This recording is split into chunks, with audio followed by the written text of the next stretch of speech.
Do I need to silence the? Sorry. That's all right.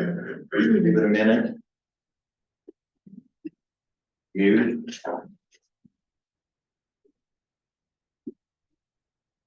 One for you. Good evening, everybody. Welcome to the North Santiam Sewer Authority work session.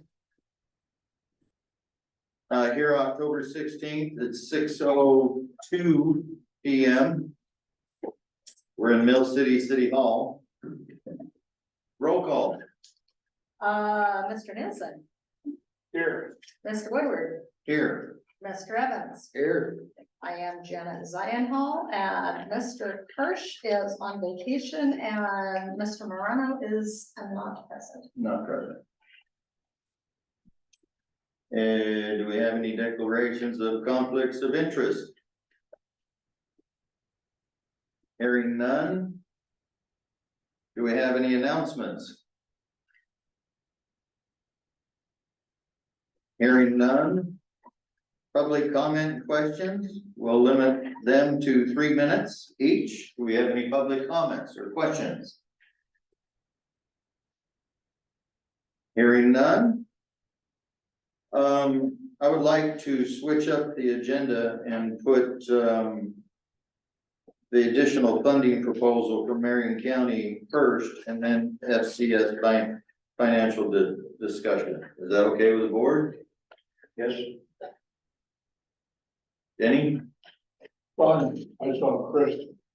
Mr. Chair, yes, Mr. Chair, if I may make a comment on that. Yes. Our consultant just drove down from Olympia. Oh. Okay. I was wondering if it might be okay if he goes first, just so we can get back on the road. Oh, Got a yeah. long drive ahead. Would that be okay? Yeah, yes.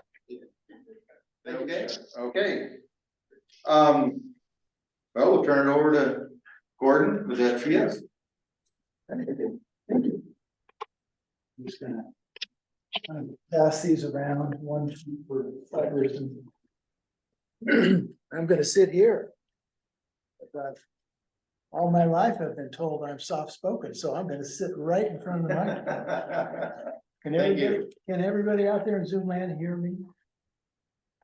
And if you can give us a thumbs up, I'll know it. Okay, there we go. Thank you.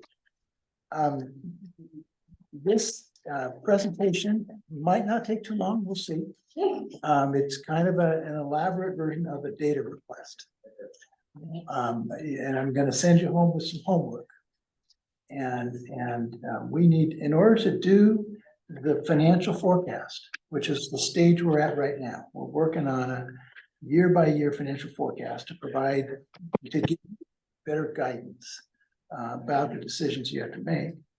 And we're scheduled to come back on November 20th to present that. And the analyst who's working on that plan told me just a few days ago, he's caught up to his data. So we need, so I need to ask you for some additional input from you.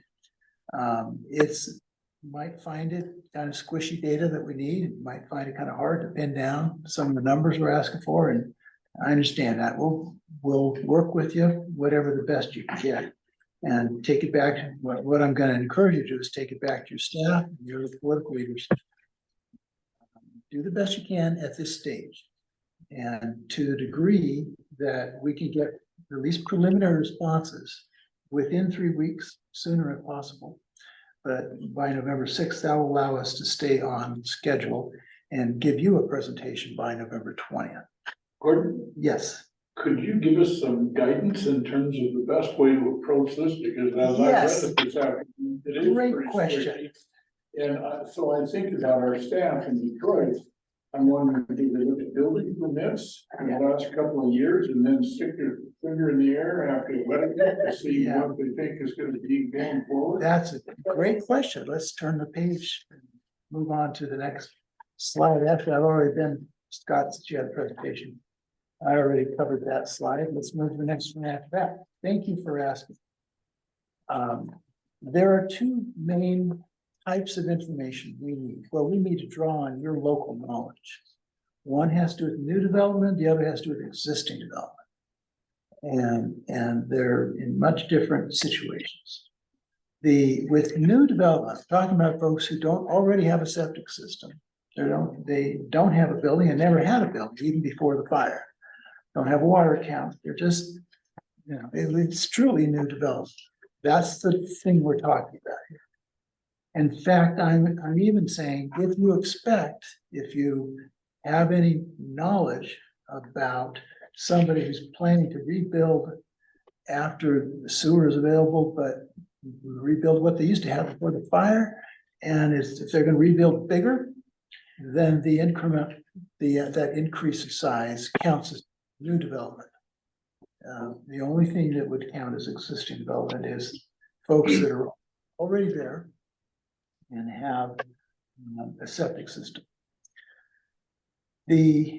For this first part of the data, a lot will depend on whatever planning documents your staff might already have. And it's always a guess, and their plan documents probably depend on population projections, might come from the Portland State University Population Center or Center for Population Research. And there's, it's gonna depend on somebody exercising their judgment about how much, if you know about pent up demand. And I've included a separate set of numbers that you can offer if you have any knowledge about particular development proposals where people have mentioned to you, yeah, I could rebuild it, or I could build this thing if there were sewer. Then this is your chance to let us know. If you don't know of any, then it's all a guess. I'm just saying your guess is better than my guess. You just have more knowledge about who's out there. And so I've divided it between two different time frames, because there will be what I call an initial surge of development after a sewer system is built and treatment is available. You're not stuck by the requirements for on-site treatment. You don't have to have a septic system anymore. And people can subdivide lots, people can build more intense commercial uses. There's just more possibilities for development. And I'm guessing that there might be kind of a surge. But after that, we still need to have an assumption about an ongoing average. And so that's gonna be based on whatever population projections. If you want to give it to us in percentage terms, that's okay. I put it in the data request in EDU terms. But we can convert from percentage growth, especially that second part, which is after the initial surge. So did that answer your question? I mean, As best? it's swag. So So as long as I think staff will be comfortable. What happens is they want to do things right, and unless they have more. Got $100. Hold on a second, hold on. People on the phone, can you please mute, Murray? Can you please mute? We're getting some people. Hold on a second, I wanna get this under control so we can. all right. Technology, you can't live with it, can't live without it. It's just one of those things. Is there a way to lock the doors? Just close it. No, outside, I just heard that door shut. Yeah, and Steve has word his like, something. Oh, okay. My But wife- I'll go ahead and lock it down. That's okay. Well, no, it's. Just let her know I if you didn't do know. that. Yeah, Thank you. Don't lock anybody out. It looks like she's muted. Okay, it looks like we're muted. We're there. I'm gonna go back to sharing the screen. Think about it, Peter. Okay, so I was asking, do you have questions about this stage? And I think you correctly characterized as a guess. but it's informed by your knowledge is better than mine. How many building permits do you get? Did you used to? I don't know about other communities, but in Detroit, we're all very good with the residential septic systems that we have now, so I don't see sturges occurring. Okay, You know, especially if we're looking at 8+ years before we have anything that's permanent in the upper canyon, permanent in the upper canyon. Yeah. So, I'll just help staff with, then there may not be an initial surge. If you're not aware of any pent up demand, then you can put the same numbers for that first 5 years as you do for the subsequent 5 years. There's gonna be some level of growth, because that's the reason we build sewer systems. see, I think we've gone beyond the first surge in terms of residential construction. I don't think there's any question about that. Yeah, the problem I is we're not think- gonna have a system up there for another Yeah, 8 and years. bear in mind, I'm not just asking about residential, it's commercial too. Because the staff might be thinking about numbers of units, not numbers of EDUs, I've suggested a conversion. You know, I've said if you Well, I got, think our surge will occur in the business district, not in the residential, because the residential people have the opportunity to use the septic system, which I think could last for another 20 years if we decide to focus on the business Yeah. district in terms of a permanent system sooner, like down at the state park. yeah, and that might well be the case. Now, here, I'm not talking about existing folks who are already there at this stage. This part of the data press has to do with who might come in, new to town, might say, hey, I'd like to live here. And in order to live here, I'm gonna offer somebody some money and subdivide their lot now that they've got sewer. And then build a new house there. That's the question. And that's one of the reasons, you know, that a sewer system can be valuable, allows that kind of growth. And in a community like Detroit, most of it would be in the commercial side. I agree with that. But there might also be some growth in residential. I had an individual, I'm gonna leave his title and his name out of it, but That's fine. he goes, you know, since you raised the water rates in Detroit and you were projecting over $100 for the sewer, who in the hell's gonna hook up? That's, And so, yeah. I mean, he learned that from the last council meeting, and that was a direct question to me, and I'm going, we're working on it. Yeah. And so. That's the best answer right now. It's scary right now because some of this information's getting out, and when I mentioned in the last meeting about no one's looking at industrial, do you want us to put down that we lost a 15-room motel Through the fire? to the fire?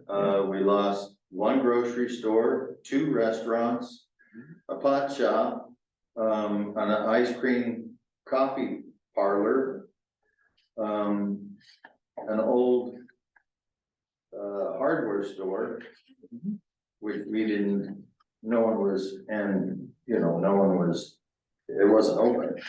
But do you want us to put that down? And the potential of what Denny knows on the vision of the town and there are certain people that want to be done. You want us to put that down? Because like in Idana, talking to Tony, you know, when I went to the last council meeting and mentioned to him that we need to start researching the industrial, your commercial properties. Right. Tony took it upon himself. And the grocery store owner, cousin or whoever, brother or whatever, wanted to spend $30 million on a motel. But he goes, well, why do I want to do that and have to put in a septic? It doesn't make sense. I'm waiting for the sewer. So we talk about sewer for umpteen years. Right. And he's going, when's it gonna happen? And now, you know, it's, you know, now we're looking at what, another 8 years, but you know, are they gonna get bored and tired of waiting? And so what do we put down? You know, I think in Detroit, we can put down what we lost. Yeah.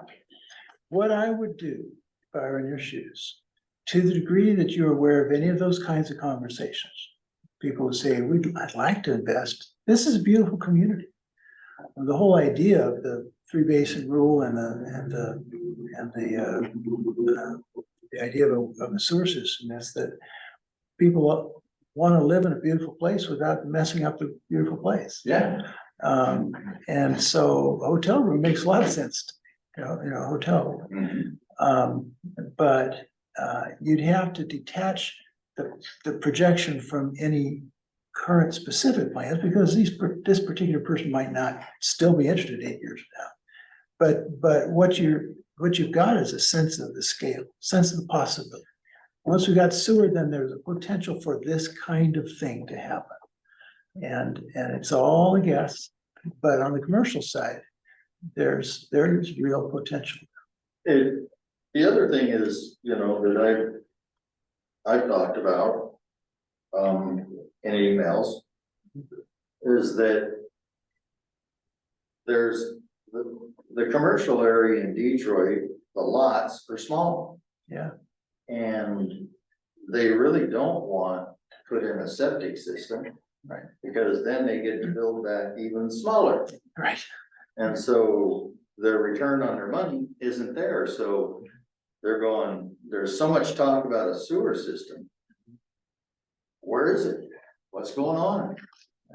I'd rather wait until then. So now you don't have a commitment, Right. so it's difficult to say. Yeah.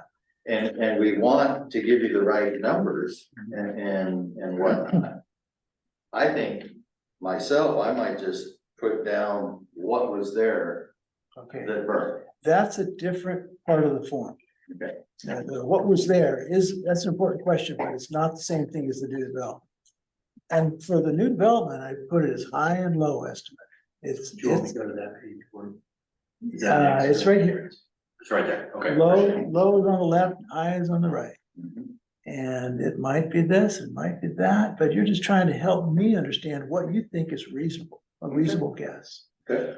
Well, let me ask you were asking us to fill this out or the staff in our cities? Well, this first part of it is most likely to come from the staff in your cities. Yeah, that's what I thought. That's So my- I have a scheme in my mind during this conversation that I think would work with our staff. I think you take We can it back to your list all the businesses we had before. Yeah. We know what's gone. We can make some estimates about the solid ones that we think are going to move forward.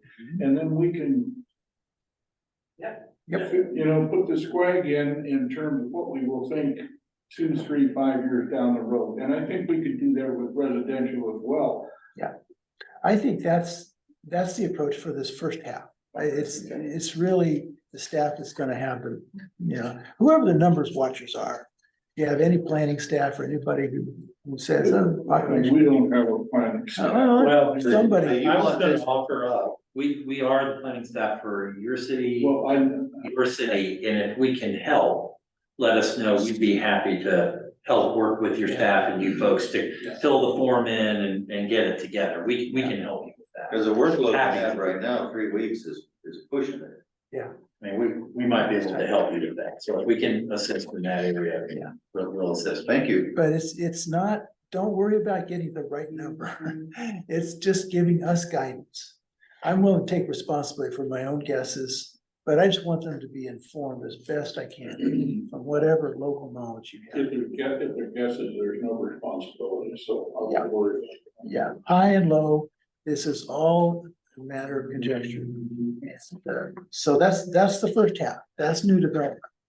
Second half, there's more specific knowledge that you might have. Next. In the next slide, yeah. For existing property owners, there should be, there's a cost advantage for immediate connection after sewer is available. Now, here the big question is, how many people are gonna connect after sewer is available? I think everybody has to do. Yeah, and this should be a known number of properties. It's completely different from the swag guess of new development. These are folks that you know are in your community.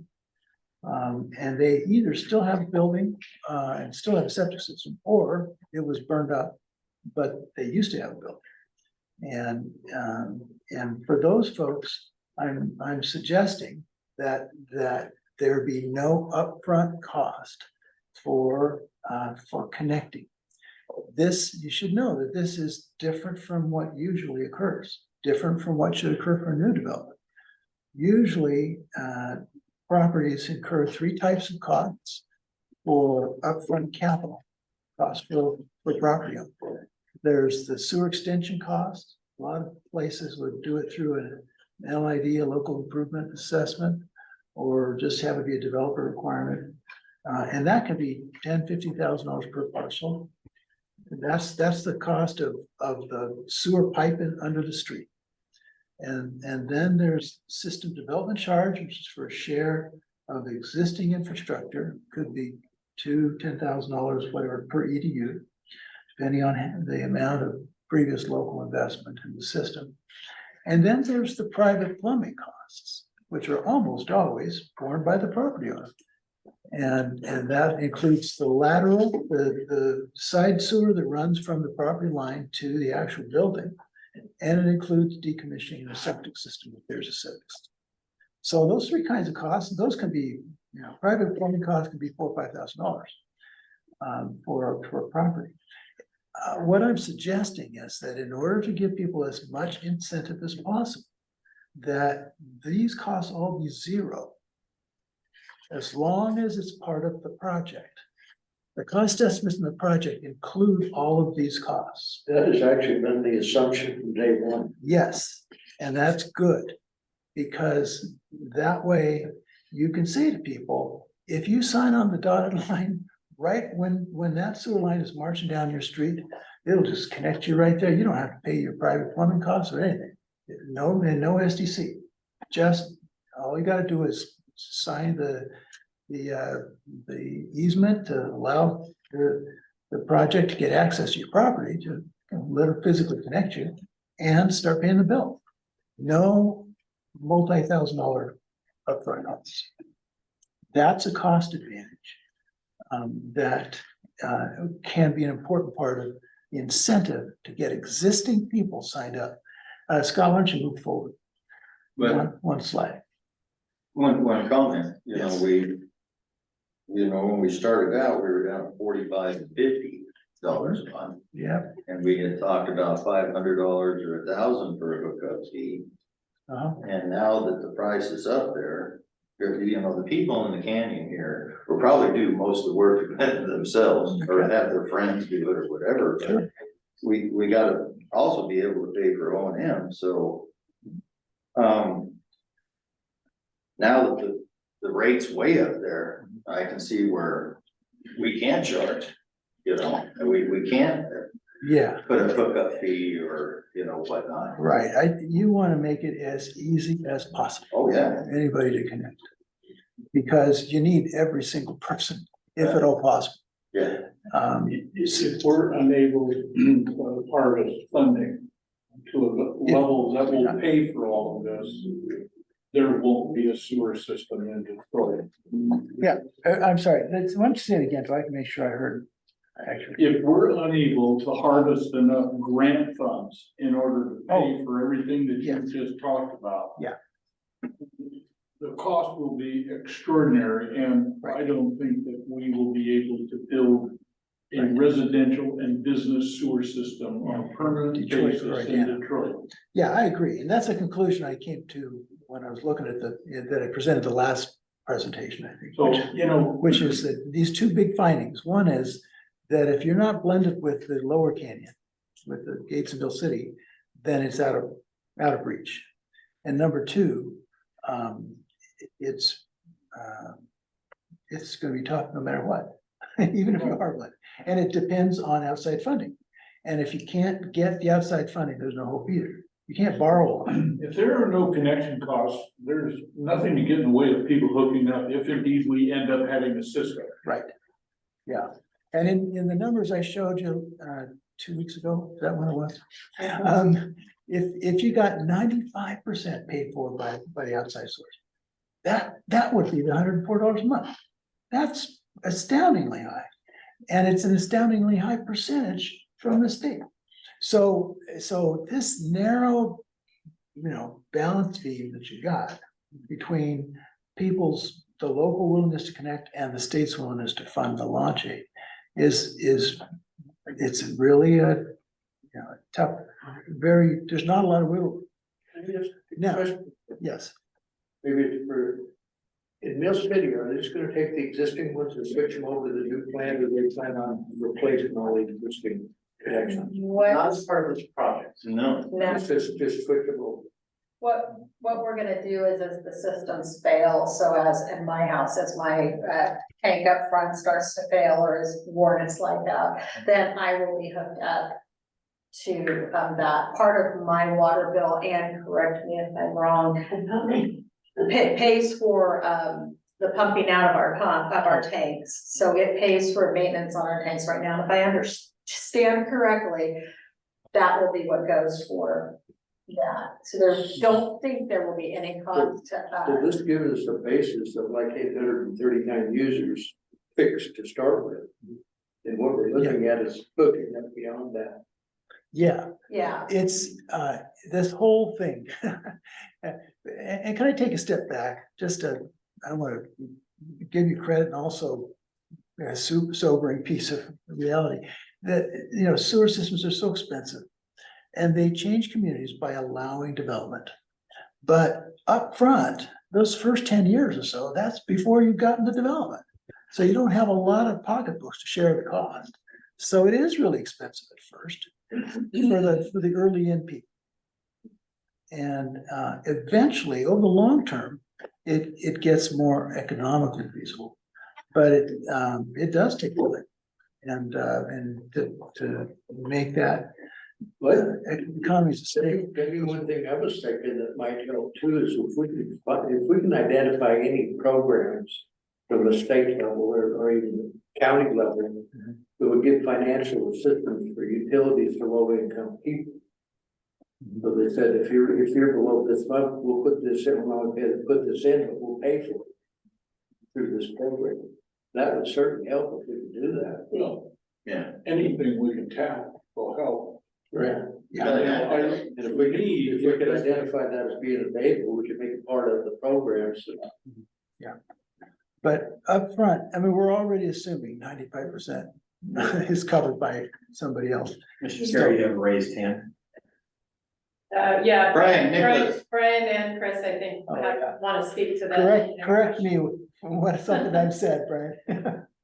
Oh, no corrections. I just, I was kind of letting the conversation pan out for a little while. But I do want to take everybody, just like we were doing, take a step back. And keep in mind why it is that we're asking for these numbers. It's because, we're not on the final solution yet, but the information that you provide is going to help make sure that we have information in our, sort of in Gordon's model. So as we refine what the final solution is going to be, we have those numbers. So I do think that most of the cities have a sense of what their post sewer solution, whatever we end up being able to afford to build in each of the different cities. We need to, I think most of the cities have an idea of what their development potential is, and you don't have to break it down. If we were to go back and look at how Gordon was asking for some of this information, you don't have to identify all the businesses and stuff. You just have to do an estimate of EDUs, and he's provided some guidance on what numbers to use for different EDUs, residential versus commercial and industrial. And this information will be helpful down the road as we fine tune the economics of the final solution here. So I want to keep that in mind. Everybody keep that in mind. We're not solving what the final solution is going to be here, but we are making sure that Gordon's collecting the information he needs so we can move quickly on refining the financial model along with the engineering solution. Does that make sense? Thank you. Another question? Just Chris, you had your hand up? I was just gonna say that, so. Oh, okay. Okay. Anything else, Brian? Well, on this, the second topic that Gordon's talking about, this is really important. It is time to start having those conversations at your city levels about what your city would commit to in terms of requiring connection under what circumstances, because that will feed in to, you know, Gordon's going to take he's going to take development potential and he's going to trim that number back based on the kind of like the political appetite each of the cities have in terms of requiring property owners to connect. We don't have to solve, we don't have, there's not enough money to build a sewer system in Detroit. We don't have to worry about that right now, but we do need to have some sort of framework around, under what circumstances this individual cities will require property owners to connect. And that will give Gordon what he needs to kind of trim those true potential development numbers down to the actuals, something a little closer to actual, and then do some projections out into the future. So they're just encouraging everybody not to get too, too tied up emotionally in having to have the perfect solution or having the answer to the questions. We just need to get something representative that cities feel is going to be their development potential. And then, like I said, if you haven't had those conversations at the city level about the circumstances under which cities will require people to connect, now is the time to start that conversation. And I'll get to that in the next few slides, because that's Thank you. part of the presentation. Before I finish this slide, I'm sorry. Go ahead. Well, just a little bit more guidance. I think in your material, it gave the example, if in the business district, for example, you had a restaurant, you would count that as 1.5 EDUs. So if you got a 40-seat restaurant, that's only 1.5 EDUs. Now, the thing I put on the data request form is assume 1.5 on average per commercial building, unless you have specific knowledge of a larger commercial building. Okay, well, for example, I know that Chris and Brandon are working with Russ, and he's planning on a restaurant with more seats than I just mentioned. Right. So, And if there's that's a little confusion there for me in terms of how you calculate that yeah. in terms of the EDUs. I'm trying to work with however your population forecasts might work with when you're planning folks. If they say, oh, we think there's gonna be, 3 commercial buildings per year on average or something. Well, what's a commercial building? I say, if you don't have any specific knowledge, count it as 1.5 EDUs. Okay, thank you. But if you do, if you're thinking, oh, this particular site might be developed, then think of it based on the reality. So that the 1.5 is for averaging purposes. Now I'm assuming, and I told you about that cost advantage for people who just sign on the dotted line while the sewer pipe is marching down their street. I'm assuming the parcels with pre-fire structure and septic systems would also be eligible for the subsidy of the upfront costs. So they would also have the right to not have to pay a nickel upfront. But instead of starting to pay the sewer bill, they wouldn't have a building on site. But I'm assuming that they could be charged a reduced monthly ready to serve charge, kind of like the folks in Mill City right now, who are the not in program customers who pay a reduced rate that covers the utility administration and debt service and nothing else. They're not actually receiving service, but they have that ability to connect. So that's another part of my assumption. When I ask you for that data, I'm not going to be assuming full rate for those people. I'm assuming a reduced rate. Now the next slide. Sure, I just want to let the chairman know real quickly that Janet, the engineer's asking, and to everyone, at another time, like to discuss your comment about Mill City existing connections, just to make sure everybody's on the same page. That's Okay. a separate question. All right. Is that okay? I was, Okay. I was Thank you. curious about that too. That's a question I And then, have. do you want me to go to the next slide, Gordon? Yeah, then why don't you go ahead and do that? All right. Septic sewer conversion is always hard. And I've worked on this for about 17 years or so as a consultant, and it's just tough to do. For a variety of reasons, septic systems for the property owner are, they have a high capital cost liability, but really low operating costs. And it's hard to trade, hard to start paying this big monthly bill in exchange for what? I don't know. I mean, the big liability might not come, the bill might not come due for 5 years, 10 years, longer. And then boom, you gotta spend $25,000 to replace some septic system. But until then, it's a good gig. And the whole idea of an ongoing sewer bill can be a really tough transition. Now, there are increased property values from being on a sewer line. But that's not evident until you sell the property. So if you're planning to just keep living in your house, then the higher property value isn't any good until you're not living in your house. So the logic is really tough for the property. And in addition, with new development, a property owner is already borrowing money and they can evaluate the cost burden before committing. With existing development, people are already using their property, and so new financial requirements are more disruptive. If I'm just living there, living my life, and all of a sudden I have to start paying more money, it just doesn't feel too good. So that's the reason I'm suggesting, and you've been assuming that no upfront costs. Let's make it as easy as possible for people to make that transition. It's already gonna be hard. We don't want to make it any harder than it already is. Next one. Next slide, yeah.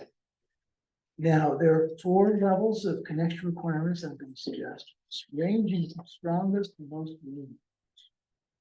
And I'm gonna ask you to go back to your decision makers, your mayors and city council members and your city staff and start this process of talking over, ask yourselves, what are we willing to do? Or how hard are we willing to lean on people in order to get them connected?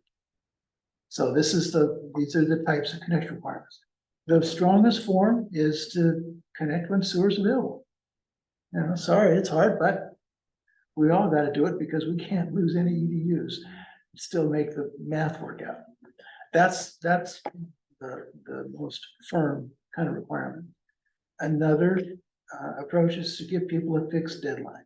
Say, all right, you got to connect when your septic system reaches 15 years after it was built. So you're going to have to connect 5 years, 10 years, whatever, from now. And then they can do the math about whether it's worth it to have to pay for their side sewer and their septic decommissioning and the SDC and all those other costs that they'll have to pay down the road, which will probably be more expensive then, and compare that with the sewer monthly bills right now. And so that gives them more ability to make a reasonable choice and decide. The next more lenient yet is to say you have to connect upon the sale or transfer of your property. Once again, somebody who's buying a piece of property, they're already borrowing, and they're making it, they're able to size up the amount of the cost before they make a commitment.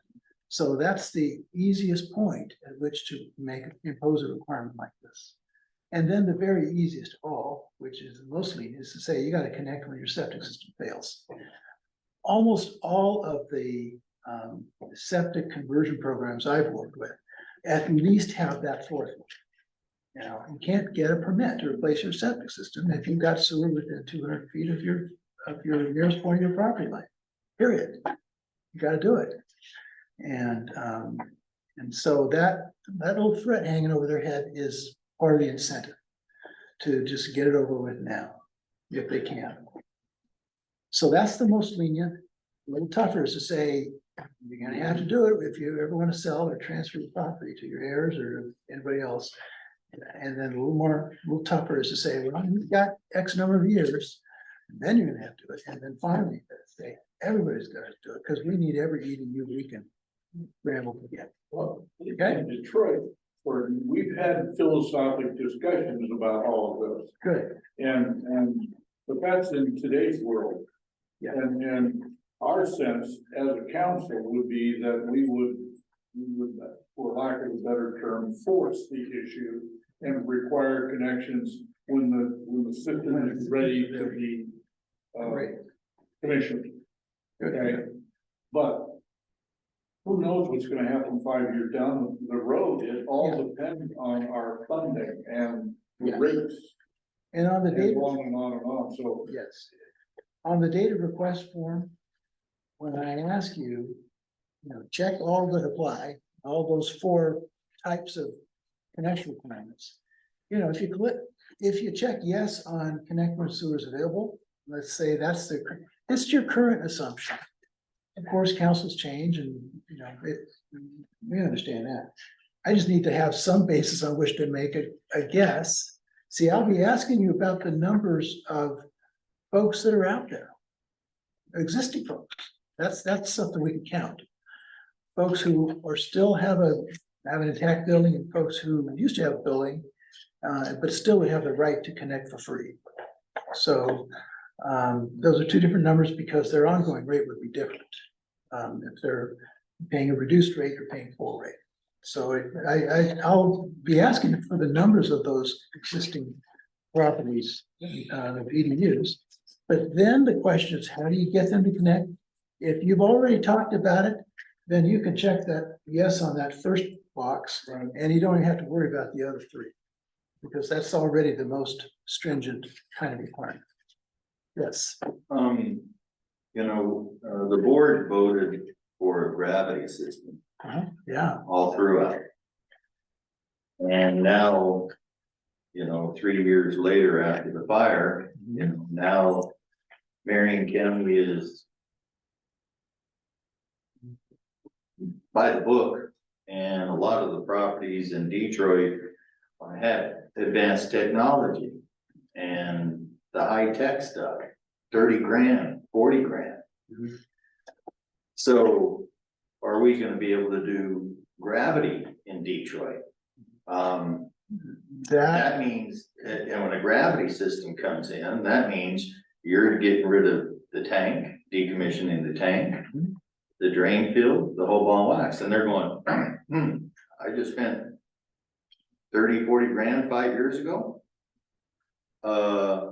Maybe this is gonna have to change for Detroit, that they're gonna have to go to a pressurized system to maybe help out some of the ones and make it easier for them to hook up once we get to that point where a sewer system can be built or to be built in Detroit. So that's, These are good points, and this is part of the problem solving. You're just gonna have to engage it, get that point. I'm not an engineer, so I can't. no, I Address understand. it. Just that, Brian, Engineers, yeah. I don't see the screen's off to my left, Brian, so when somebody's pointing, I get to look up at the screen and see your hand. Oh, no problem. No, I wanted to point out, that is the very reason why we put this program together to pay for those commercial septic systems. So it wouldn't be such a financial hit to those commercial property owners if they redevelop based on a interim commercial septic system, but then are required to connect. So that's the reason. That's one of the reasons for the grant program, is to take the sting off. Thank you. That's a good point. Mr. Chair, I'd like to take a look at time and how long our meeting's supposed to be and getting Gordon on the road. All right. Okay, well, it's I can- 15 till. We're on, this is an hour meeting, right? Not a 2 Oh, hours? is it? 2. Oh, it's a 2. Okay, never mind. Oh, good. Okay. All right, well, this Thank is my second to last slide, so that's the good news. The challenge for utilities, and it's harder to require it upfront, require connection, but the challenge is that too many existing property owners are allowed to defer, then the average rate can quickly become unworkable. It's already right on the edge of unworkable. And you need all those EDUs. And the because the projected rates are already really high. Now, I've shared, in our last meeting, I've shared those really scary numbers. Those scary numbers, $108 per month, they don't take into account two things that could make it be higher, could be lower. It could be lower depending on the amount of new development you get. Haven't built that into the model. Could be higher if the number of holdouts who say, heck no, I'm not gonna connect, I won't give you and I will sign the dotted line for an easement to my property. Kind of like those 9 people in Mill City, and are paying that reduced rate just because they're not gonna do it. The more of those there are, it pushes the rate up for everyone else. The more new development there is, it pushes the rate down for everyone else. So that's, it's not necessarily as bad as it looked 2 weeks ago, but it's still really tough. We know it's in that ballpark. So last slide, go ahead and advance it. So in feedback, this is where I created a data request that I handed to you, and there's also a soft copy. I think Laura sent it out, electronic copy. We just need feedback from you to give us guidance.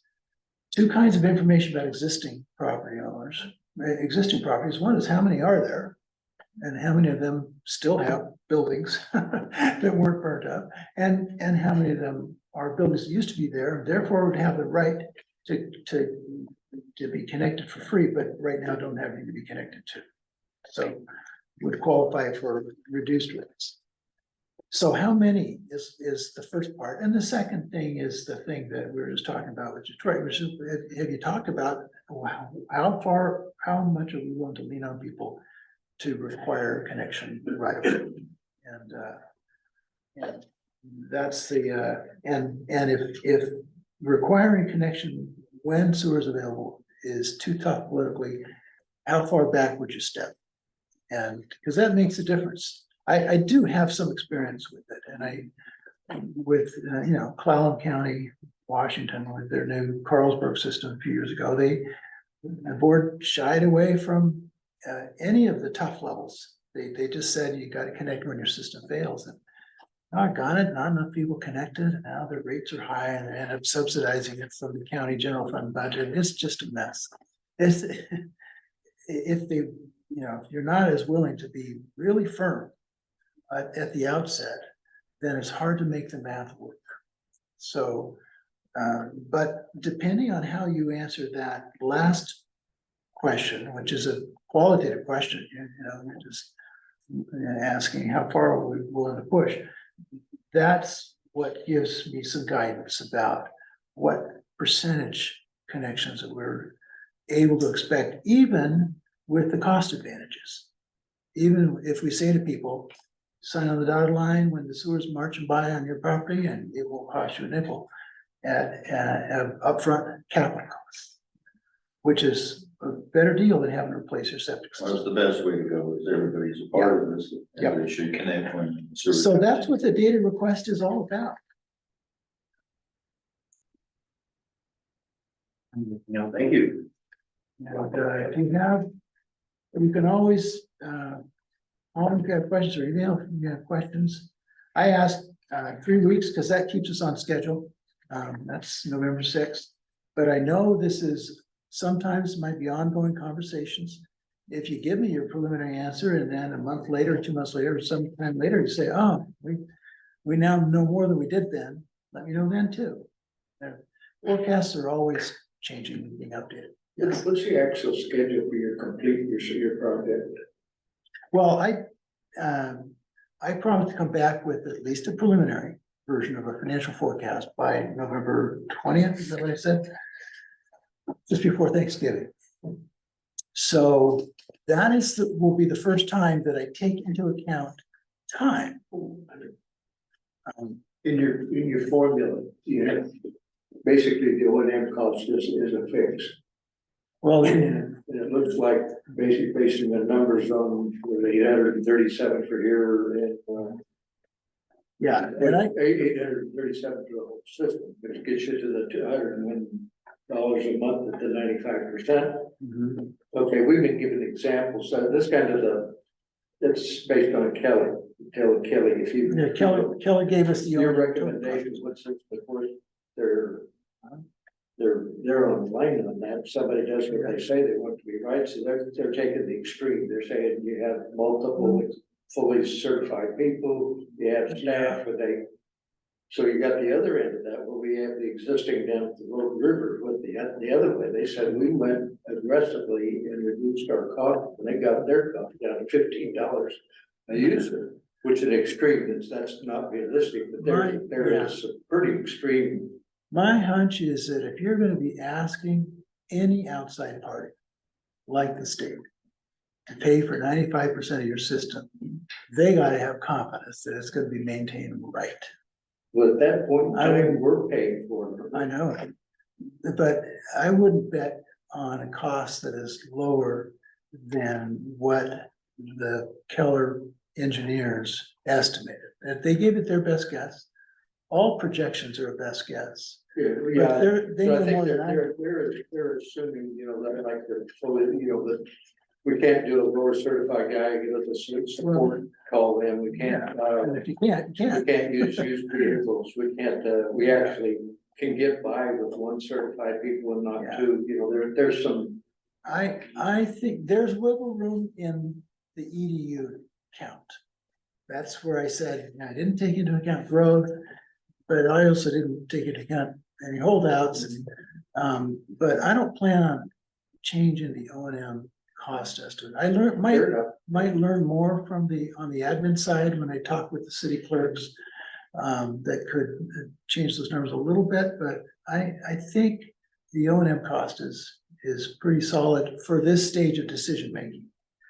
And, So forecast- that's- yeah, I think it's for real. I think it's for real. Other questions? No, we thank you. Yeah. I mean, I don't have any questions. Anybody else? Okay, Thanks, Gordon. yeah, Thank Please you, be Gordon. safe driving home. yeah, thank you. Are you driving all the way back from Olympia tonight? Yeah, I've got an early morning meeting. Oh, my goodness. So thank you for all this That's why, done. that's my way, when my wife can't wait. Great driving. All right, thanks, everybody. Be safe. All right. Anything else with? All right, so now we turn it over to Laura Sure. for the additional funding proposal for Marion So over the past, well, probably few months, actually, I think since June, NISA board members have identified a need for additional funding for NSSA through at least the end of December 2026. And likely beyond, but at least through 2026 for NSSA to advocate for more funding, to manage the process by which the plant is going to be coming online in Mill City, staffing, just other staffing needs. 2 weeks ago, Marion County signaled to staff that funding sources to support NSSA through December 31st, 2026 might be available. And they requested that a draft proposal of the estimated funds needed be provided.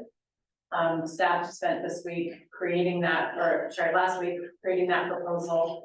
We do have in an email from Chris Epley that the current NSSA and COG contract would be amended to allow that additional funding and to soften some of the scope of work. I believe Mr. Evans is available or is had a conversation with Mr. Epley and can attest to this. That, for example, the operation plan deadline is being moved from December to a date to be determined underneath the contract deadline. Of course, staff was not going to present a draft proposal to the county without NSSA's board's review and comment. And so we have prepared that for your consideration. The total estimated funds requested for COG staff would be $196,720. 80,000 for legal, You'll recall that the county initially thought that they could contract for legal under their umbrella. Upon checking with their internal, team, that is not an option, so they would add that scope of work to the NSSA contract and provide NSSA with funding to contract with an attorney firm to provide the joint venture operating agreements that have been discussed. And then we did add $360,000 in for staff operations based on conversations with Mr. Evan and Mr. Kirsch that happened just informally this week. As I say, this is just a draft. There were 2 board members that happened to be in contact with the county at the time, so we've incorporated those comments, but of course, looking for your comments as well. Our estimates are based on our hourly rates for positions, and just to clarify, those hourly rates are not the wages that staff are being paid. Those are the rates that are adopted by the COG board, of which 40 odd members are a member. They include overhead. And they include overhead, and that is the rate that the COG board has determined needs to be charged to partners in order for their COG to recover costs and remain viable. So just to clarify, no one is receiving $100 an hour as a wage. Okay. We also had heard from this board that financial services support is needed, and so that was added into this estimate. We estimated on average 5 hours of work by the finance team. Of course, you could also go out to a private contractor for those financial services if you wanted to. So that estimate would work for those independent contracted. We did not in this estimate using the anticipated remaining balance or reserve from your adopted budget. So those of you that were involved in the adopted budget will recall you had some reserve and you had some remaining balance. We did not deduct that from this, so you would still have that in your reserve and in your remaining balance. The legal cost estimates of 80,000 are based on information gathered through conversation with legal firms in response to the description of services that you have already put together at the Gates Fire Hall. Yes. You had been looking for a legal firm to deal with our current needs. Yes. And I think the first group that you dealt with couldn't take our, have you found someone at Yes. this point to Yes. take care of those issues? Yes. We had the meeting when Brian Nichols said they could fund that legal group to do all of the stuff, and then we assumed that could start now and then would be done in a couple of months. That's actually the $80,000 that's going into this budget request to have to go through our approval, then back to the county and back to the county approval, and get funded and then come back down and then. So that was the reason for my question. Yeah, it's because now that legal thing is probably somewhere up in spring of next year, so we won't see any results of that till like mid next year, where we can start making decisions on when we should go, and then they'll go to the end of next year, so. I'm slightly more optimistic than Mr. Evans. So You're pessimistic when government involved. I think you can get counsel Oh, under the contract. councils have to go, it has to go back to the council, city council, I think. No, they won't. No, it'll be yours. It would be Yeah, yours, it would be yours. This But this, that legal delay, that's based on the need for the legals, I understand it, was based on the 4-city joint venture. That's what required the specialized legal counsel. If we back off and just made it an intergovernment agreement between NSSA and Mill City to get started, that could be done through our legal group, it wouldn't require any, so we might consider, that might be something that we could consider. I don't know, we can talk about, we need to talk about that maybe on the 30th, it would be Yeah, that's what point of we're gonna discussion. discuss on 30th. Because that might be the direction we want to go, is get, because We'll it discuss that. behooves us to get something started as quick as possible, because it's becoming obvious we will be taken seriously for any future funding if we don't have an organization in place that we're here, we're working, we can take this. Then they say, okay, Oh, that's my okay. view, Got that's your my. hand up again, Brian, just a second. Yep. Just a little bit of clarification there. let's see, so we've already, I've already got verbal approval on the 80,000. And I should say, I apologize. A month ago, I told you at a work session, our work session a month ago that, yeah, that we could contract through Keller and I guess I spoke a little too quickly. We do have a policy at Marion County that we can't engage outside legal counsel without our own internal legal counsel approval. And I thought we had that all sorted out, more than a year ago when we put out the scope of work that was ultimately awarded to Keller, because it does provide for some legal support services. And anyway, our legal counsel changed their stance on that. So I apologize for putting NSSA in the position. However, we already have approval on the 80,000. So we'll be working on getting the agreement amended. I even kind of nudged COG if there was unspent funding in the first $150,000 grant, they could go ahead and start that while we revise the agreement to add in, they could engage a legal firm while we go through and get the funding agreement amended. So trying to do everything we can to help expedite that process. That give you enough comfort to go to your people and say, okay, we've got the money. Thank you. Can you start working?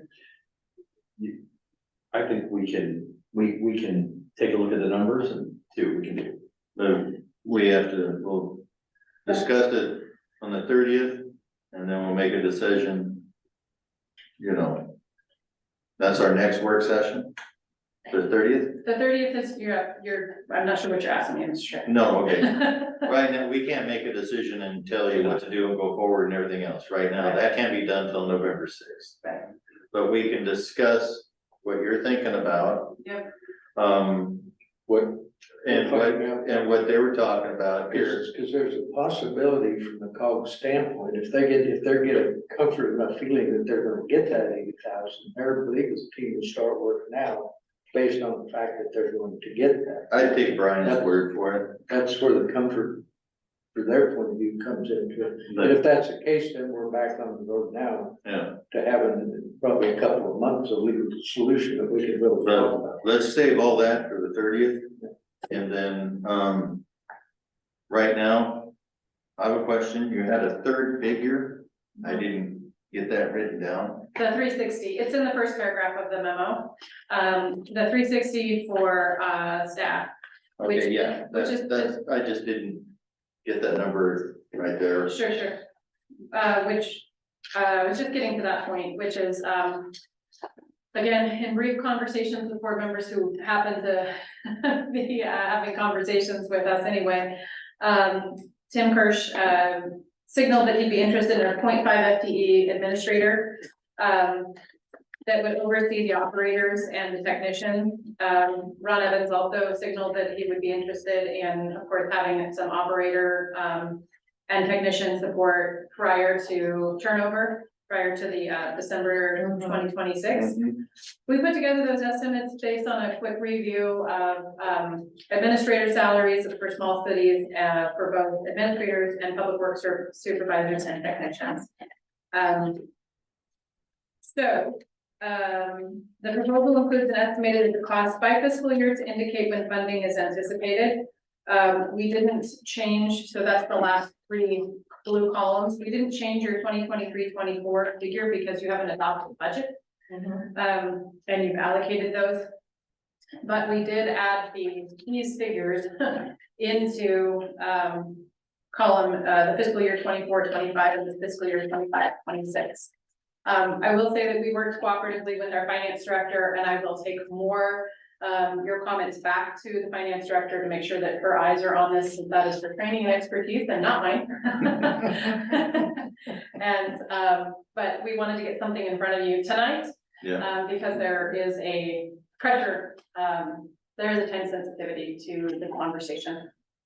So based on what Brian said, the 80,000, is that included in this fee? Yes. Oh, it is. Yeah. And Put that in there.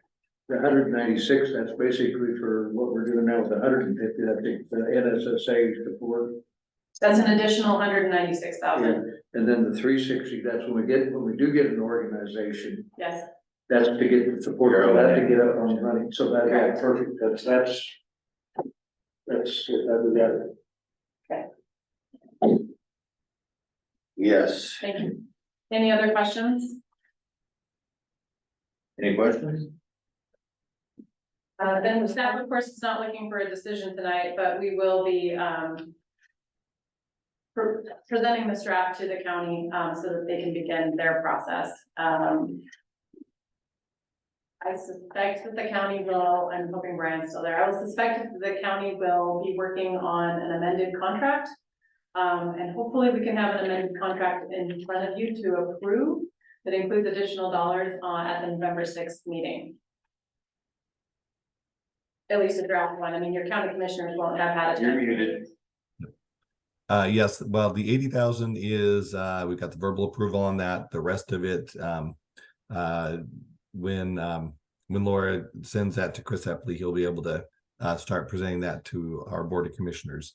And the amendments for the first 80,000, that's coming through Chris Epley's department. So if Chris has something information to share on that, I'll let him do that. I don't think is he on the call? He is. He is. Oh, yep. Hello, he's on. everybody, can you hear me? Hello. Yes. So I don't really have anything else to add to that. I'll begin working on a contract amendment. I did get the information from Laura today.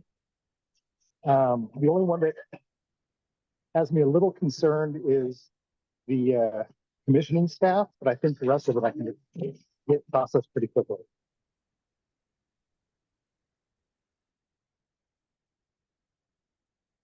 Did everybody understand that? Yeah, the, one thing you do, the commissioning staff say the commissioning period, basically round numbers is a 6 month, half a year, and half of 750 for phase one projected O&M cost, is about it. And do you think the numbers that are in there are appropriate, or did you want to And change? these them? are, yes. Okay. I think so. They probably have better guess. Does that sound right to you for the first 6 months of during the commission, getting a organization up and running, trained and set up? So, sorry, go ahead. No, what I was gonna say is what, Chris, correct me if I'm wrong. The First Amendment in contract is for legal. And then the second one that they're dealing with is administrative support. And then the third piece would be that O&M. So in other words, Chris is taking this a chunk at a time with the county board. Is that right, Chris? Is that a fair way to say it? Chunk that needs to get done, next one, then the third one. Yeah, I think that's fair, and they'll probably be the first two that will happen pretty quickly, and the third one will be a little later. Yeah, it'll just take a little time for them to consume that. And I want to make a clarification in terminology to keep our favorite project engineer calm, which is that I use the word commissioning, but that is a very specific term that is connected to the ARPA funding. And so the better term for purposes of this agreement is probably startup and not commissioning, right? Because commissioning is being paid for by ARPA dollars. Yeah, I'm not too worried about terminology, but, Okay. this is essentially you're asking for operational staff O&M for the city Okay. during just those first 6 months, but it wouldn't be like anything different from the continuation. Okay. It would just be operating staff. That's Yeah. the 360. Yeah. Yeah. Okay. And so if I understood that 360 was based on taking the O&M. No, I just wondered how they got there. They said you could actually do it that way. It's sort of about there. No, it's based, I think it's based on there's an aspect of getting, like if we have to set up a new program for billing program, it's identifying that, getting people trained on it, having people trained on it, getting staff in place. But before the commissioning starts, so when the commissioning starts, they'll be monitoring and working with the commissioning phase to become smart. And when during commissioning, when somebody's switched over onto the new system, there's a mechanism of certain people in place to take them on and put them into the billing and get support for them as soon as they're turned on to the new system. So we're talking like billing, rate collection, so we're talking administration of the Yeah. system. So it's administrative staff, not Or is it operating and maintenance? Well, the Are you- operator are you needs to talking- be there too, because he needs to be at the same time going through the whole SCADA system as things come on, getting all the piece parts and getting smart on all that, so. I think you're talking about O and M, period. You're saying O and M and admin, all of that under, Oh, in one group, yeah, okay. yeah. Well, operation and maintenance. In your budget that's in front of you, in year 3, so that's fiscal year 25, 26, which is Chris Epley has rightly said, it's the last of the piece, the chunks that gets dealt with. You have admin, operator, and technicians. So that's the term we're At using. least we have a chunk to work, that hadn't been, that Yeah, had been a whole. That's in there now, Yeah, so now we have That's 6 months. something to work with. at least in the proposed. Can we get this electronically so we can make it? I can't keep it. It should be in your agenda that was emailed to you. Yes, Yes. it is. Also, it's in there. Got it. That work? I admit, it's also, it's I got quite it. tiny for me. I got It's true. It's true. Site challenge. Zoom, you have to do human Zoom. Yeah, I know. Okay. Well, good, that's promising, that's nice, and I think that. Well, what's our balance?